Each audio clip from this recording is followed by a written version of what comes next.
Tiles का क्या अर्थ होता है ये आज की इस वीडियो में सीख लेते हैं। टाइल्स का दो तरीके से इस्तेमाल किया जा सकता है। एक तो टाइल का प्लूरल यानी कि बहुवचन होता है टाइल्स, यानी कि एक से ज़्यादा टाइल को हम टाइल्स कहते हैं।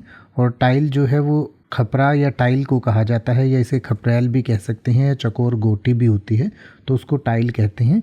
यानी कि जो हम अपने घरों में या दीवारों पर या फर्श में या छतों पर आजकल जो टाइल्स लगाते हैं उन टाइल को हम इंग्लिश और हिंदी दोनों में टाइल ही बोलते हैं, या हिंदी में कई बार खपरा या खपरैल भी आप कह सकते हैं। तो एक से ज़्यादा को टाइल्स कहा जा सकता है। इसके अलावा टाइल का वर्ब के रूप में भी इस्तेमाल किया जाता है। तो वर्ब के रूप में टाइल का इस्तेमाल जब हम प्रेजेंट इंडेफिनिट टेंस में ही, शी, इट या सिंगुलर थर्ड पर्सन के साथ करते हैं तो रूल के अकॉर्डिंग इसके साथ एस लगाते हैं, जिससे टाइल्स बनता है। और टाइल्स का अर्थ होता है कि टाइल करता है या करती है, और टाइल करने का अर्थ होता है टाइल लगाना, खपरैल से ढकना या टाइल करना।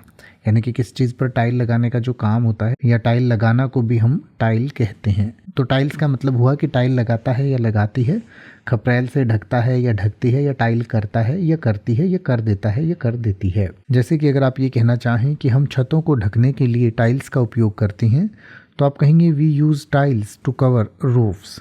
We use tiles to cover roofs. या अगर आप ये कहना चाहें कि छत पर टाइलें एक दूसरे को ओवरलैप करती हैं तो आप कहेंगे the tiles on the roof overlap one another. The tiles on the roof overlap one another.